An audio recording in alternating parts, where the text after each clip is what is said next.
ఒక చిన్న practical question అండి. 5 సంవత్సరాల క్రితం మీ శాలరీ ఎంత ఉండేది, ఇప్పుడు ఎంత ఉంది? చాలా మందికి అప్పటితో పోలిస్తే ఇప్పుడు శాలరీ రెండింతలు లేదా మూడింతలు కూడా అయి ఉంటుంది. జాబ్ పొజిషన్ పెరిగింది, ఎక్స్పీరియన్స్ పెరిగింది, ఇన్కమ్ పెరిగింది. కానీ ఇప్పుడు ఇంకో ప్రశ్న, మీ సేవింగ్స్ కూడా అదే స్థాయిలో పెరిగాయా? చాలా మంది ఇక్కడే ఆలోచనలో పడతారు. ఎందుకంటే నిజం చెప్పాలంటే శాలరీ పెరిగింది, లైఫ్ స్టైల్ మెరుగైంది, ఖర్చు చేసే సామర్థ్యం కూడా పెరిగింది, కానీ సేవింగ్స్ మాత్రం అంతగా పెరగలేదు. కొందరికైతే 30,000 రూపాయల శాలరీ వచ్చినప్పుడు ఎంత డబ్బు మిగిలేదో ఇప్పుడు 80,000 రూపాయలు లేదా 1,00,000 రూపాయల శాలరీ వచ్చినా కూడా దాదాపు అంతే మిగులుతోంది. అంటే 5 సంవత్సరాల క్రితం ఒక 30,000 శాలరీ వచ్చిందనుకోండి, ఒక 10,000 మిగులుతుంది అనుకుందాం. ఇప్పుడు సేమ్ 80,000 1,00,000 రూపాయల శాలరీ వచ్చినా కూడా అదే 10,000 రూపాయలు మిగులుతుంది అన్నట్టు. ఎప్పుడైనా ఆలోచించారా అసలు ఇలా ఎందుకు జరుగుతుంది అని? ఎక్కువ సంపాదిస్తున్నా ఎందుకు ఎక్కువ డబ్బు కూడబెట్టలేకపోతున్నాం? దీని వెనకాల ఉన్న కారణాన్ని అర్థం చేసుకుంటే మన ఫైనాన్షియల్ ఫ్యూచర్ పూర్తిగా మారిపోవచ్చు.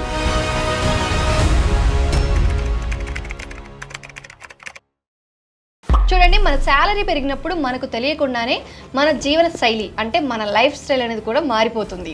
ఇది చాలా సహజమైన విషయం. ముందుగా మనకు కావాల్సిన అవసరాలను తీర్చుకుంటాం, తర్వాత కాస్త సౌకర్యంగా జీవించాలని అనుకుంటాం. ఆ తర్వాత మన చుట్టూ ఉన్న వాళ్ళ జీవితాలను చూసి మనం కూడా అలాగే ఉండాలి అనిపిస్తుంది. ఫర్ ఎగ్జాంపుల్, ఉద్యోగం మొదట్లో ఉన్నప్పుడు ఒక సాధారణ ఫోన్ వాడితే సరిపోతుంది అనిపిస్తుంది, కానీ కొంతకాలానికి ప్రీమియం ఫోన్ కావాలి అనిపిస్తుంది.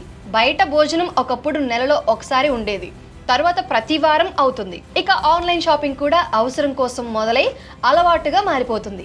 ఇకపోతే చిన్న చిన్న subscriptions, food delivery orders, impulsive purchases, ఇవన్నీ ఒక్కోటి చిన్న ఖర్చులా కనిపిస్తాయి, కానీ కలిపి చూస్తే నెలలో 1,000 రూపాయలు ఖర్చు అవుతాయి. ఎగ్జాక్ట్లీ ఇదే లైఫ్ స్టైల్ ఇన్ఫ్లేషన్. అంటే ఆదాయం పెరిగిన కొద్దీ ఖర్చులు కూడా పెరిగిపోవడం. ఇక్కడ సమస్య ఎక్కువ ఖర్చు చేయడం కాదు, అసలు సమస్య ఏంటంటే ఆదాయం పెరిగినంత వేగంగా సేవింగ్స్ పెరగకపోవడం. ఇక్కడ ఒక ఆసక్తికరమైన విషయం ఉంది. ఫినాన్షియల్ ఎక్స్పర్ట్స్ ఎప్పుడూ చెప్పే ఒక కాన్సెప్ట్ ఉంది, దాని పేరు పార్కిన్సన్స్ లా. ఈ లా ప్రకారం మన దగ్గర ఎంత డబ్బు ఉంటే మన ఖర్చులు కూడా దానికి తగ్గట్టే పెరుగుతాయి. నెలకు 30,000 రూపాయలు సంపాదిస్తున్నప్పుడు ఆ డబ్బుతో జీవించగలిగాం. తర్వాత 60,000 రూపాయలు వచ్చినా కొత్త ఖర్చులు క్రియేట్ చేసుకొని ఆ డబ్బును కూడా పూర్తిగా ఖర్చు చేస్తాం. తర్వాత 1,00,000 రూపాయలు వచ్చినా కూడా సేమ్ థింగ్, రిపీట్ అదే జరుగుతుంది. అందుకే ఎక్కువ సంపాదించడం మాత్రమే సరిపోదు, ఆ డబ్బులో ఎంత భాగం మనం భవిష్యత్తు కోసం పక్కన పెడుతున్నామన్నదే ముఖ్యమైన విషయం. ఇప్పుడు ఒక చిన్న ఎగ్జాంపుల్ చూద్దాం. 2 స్నేహితులు ఒకే కంపెనీలో ఉద్యోగం చేస్తున్నారు అనుకోండి. ఇద్దరికి ఒకే శాలరీ అంటే సేమ్ శాలరీ ఉంటుంది, కానీ ఒక వ్యక్తి ప్రతి ఇంక్రిమెంట్ వచ్చినప్పుడు తన సేవింగ్స్ను కూడా పెంచుకుంటాడు, ఇంకో వ్యక్తి మాత్రం తన లైఫ్ స్టైల్ను మాత్రమే పెంచుకుంటాడు. 5 లేదా 10 సంవత్సరాల తర్వాత చూస్తే ఇద్దరి ఆదాయం ఒకటే ఉన్నా వారి ఫినాన్షియల్ పొజిషన్ పూర్తిగా వేరుగా ఉంటుంది. ఒకరి దగ్గర కార్పస్ ఉంటుంది, ఇంకొకరు మాత్రం ఇంకా నెల జీతం కోసం ఎదురు చూస్తూ ఉంటారు. ఇప్పుడు మనం చేసే పెద్ద తప్పు గురించి మాట్లాడుకుందాం. చాలా మంది ఫాలో అయ్యే ఫార్ములా ఏంటంటే income minus expenses is equals to savings. అంటే ముందు ఖర్చులు, తర్వాత సేవింగ్స్. కానీ సమస్య ఏంటంటే ఖర్చులకు ఎప్పుడూ కూడా ముగింపు అనేది ఉండదు. ప్రతి నెల కొత్త అవసరం వస్తూనే ఉంటుంది, కొత్త కోరిక వస్తుంది. అందుకే నెల చివరిలో సేవ్ చేయడానికి పెద్దగా ఏమీ మిగలవు. కానీ ఫినాన్షియల్లీ డిసిప్లిన్డ్ పీపుల్ ఫాలో అయ్యే ఫార్ములా వేరేగా ఉంటుంది. Income minus savings is equals to expenses. అంటే శాలరీ అకౌంట్లో పడగానే ముందుగా సేవింగ్స్ కోసం ఒక భాగాన్ని పక్కన పెట్టేయాలి, తర్వాత మిగిలిన డబ్బుతోనే నెల ఖర్చులను ప్లాన్ చేసుకోవాలి. మొదట్లో ఇది కాస్త కష్టంగా అనిపించినా లాంగ్ టర్మ్ లో ఇదే వెల్త్ క్రియేషన్ కి ఫౌండేషన్ అవుతుంది. నార్మల్ ఫౌండేషన్ కాదండి, ఒక స్ట్రాంగ్ ఫౌండేషన్ లా మారుతుంది. చాలా మంది సేవ్ చేయాలి అనుకుంటున్నాం కానీ సేవ్ చేయలేకపోతున్నాం అంటారు. దానికి ప్రధాన కారణం డిసిప్లిన్ లేకపోవడం కాదు, సిస్టమ్ లేకపోవడం. అకౌంట్లో డబ్బు కనిపిస్తే దాన్ని ఖర్చు చేయడానికి అవకాశాలు చాలా ఉంటాయి. అందుకే సేవింగ్స్ ఆటోమేటిక్గా జరిగే విధంగా ఒక స్ట్రక్చర్ ఉండాలి.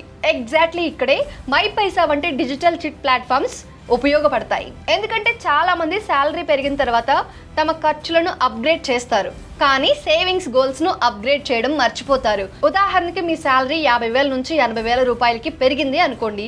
చాలా మంది ఆ ఎక్స్ట్రా 30,000 రూపాయల మొత్తాన్ని ఖర్చులో కలిపేస్తారు. కానీ ఫినాన్షియల్లీ స్మార్ట్ పీపుల్ ఏం చేస్తారు, ఆ పెరిగిన ఆదాయంలో కొంత భాగాన్ని నేరుగా సేవింగ్స్ కి కేటాయిస్తారు. సో ఇక్కడ ఒక థంబ్ రూల్ ఏంటి అంటే ఇంక్రిమెంట్ వచ్చినప్పుడు అందులో కనీసం 30% నుంచి 50% వరకు సేవింగ్స్ లేదా ఇన్వెస్ట్మెంట్స్ వైపు మళ్లించాలి.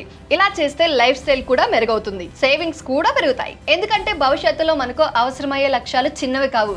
పిల్లల హైయర్ ఎడ్యుకేషన్, ఇంటి డౌన్ పేమెంట్, బిజినెస్ ప్రారంభించడం, రిటైర్మెంట్ ప్లానింగ్, ఎమర్జెన్సీ ఫండ్, ఇవన్నీ లక్షల్లో డబ్బు అవసరమయ్యే గోల్స్.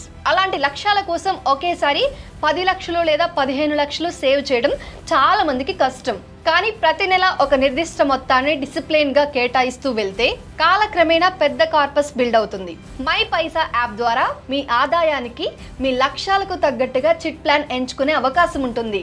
దీంతో శాలరీ అకౌంట్లో ఉండి అనవసర ఖర్చులకు వెళ్ళిపోయే డబ్బు క్రమంగా ఒక ఫినాన్షియల్ అసెట్గా మారే అవకాశం ఉంటుంది. ఇంకో ముఖ్యమైన విషయం ఏంటంటే, జీవితంలో పెద్ద ఖర్చులు ముందుగా చెప్పిరావు. వాటిలో మెడికల్ ఎమర్జెన్సీ ఎప్పుడు వస్తుందో తెలియదు, పిల్లల చదువుకు ఎంత డబ్బు ఎప్పుడు అవసరం అవుతుందో తెలియదు, మంచి బిజినెస్ ఆపర్చునిటీ ఎప్పుడు వస్తుందో కూడా తెలియదు. కానీ ఒక విషయం మాత్రం ఖచ్చితంగా తెలుసు, ఆ సమయంలో మన దగ్గర డబ్బు ఉంటే నిర్ణయాలు ధైర్యంగా తీసుకోగలం, లేకపోతే లోన్ లేదా క్రెడిట్ కార్డ్ మీద ఆధారపడాల్సి వస్తుంది. అందుకే శాలరీ పెరగడం కంటే సేవింగ్స్ పెరగడం చాలా ముఖ్యం.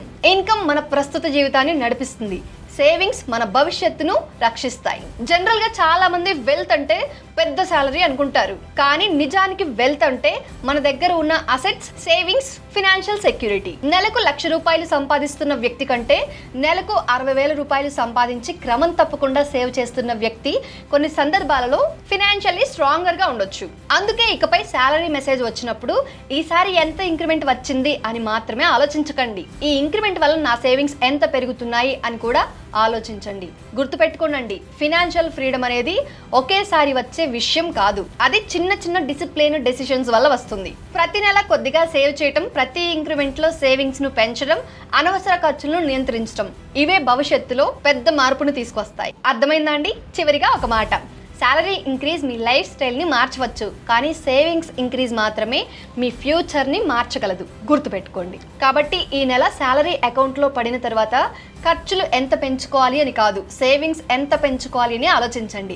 మీ ఫినాన్షియల్ గోల్స్కి తగ్గట్టుగా మై పైసా యాప్ ద్వారా ఒక డిసిప్లైన్డ్ సేవింగ్స్ ప్లాన్ను ప్రారంభించండి. ఈ వీడియో మీకు ఉపయోగపడితే శాలరీ పెరిగినా సేవింగ్స్ పెరగక ఇబ్బంది పడుతున్నా మీ ఫ్రెండ్స్, కొలీగ్స్ అండ్ ఫ్యామిలీ మెంబర్స్తో తప్పకుండా షేర్ చేయండి. ఓకేనా? ఇది ఇవాల్టి మన అప్డేట్. ఇలాంటి మరొక సరికొత్త ఇంట్రెస్టింగ్ అండ్ ఇన్ఫర్మేటివ్, యూస్ఫుల్ అప్డేట్తో మళ్ళీ ముందుకు వస్తాను. అప్పటి వరకు మన మై పైసా ఛానల్లో చాలా రకాల మంచి ఇంట్రెస్టింగ్, ఇన్ఫర్మేటివ్ అప్డేట్స్ ఉంటాయి. అవి మన లైఫ్ని మంచి దారిలో సెట్ చేసుకునే టాపిక్స్. కాబట్టి ఒక్కసారి మీరు మన ఛానల్ పేజ్ని విజిట్ చేసి చూడండి, మీకు తెలుస్తుంది ఎలాంటి అప్డేట్స్, ఎలాంటి ఇన్ఫర్మేషన్స్ ఉంది అని. సో అంతే అండి, ఇది వాటి మన అప్డేట్. ఇలాంటి వరకు సరికొత్త ఇంట్రెస్టింగ్ అండ్ యూస్ఫుల్ అప్డేట్తో మళ్ళీ ముందుకు వస్తాను. Till then stay tuned to my Paisa channel. Signing off, Shirisha Kandula.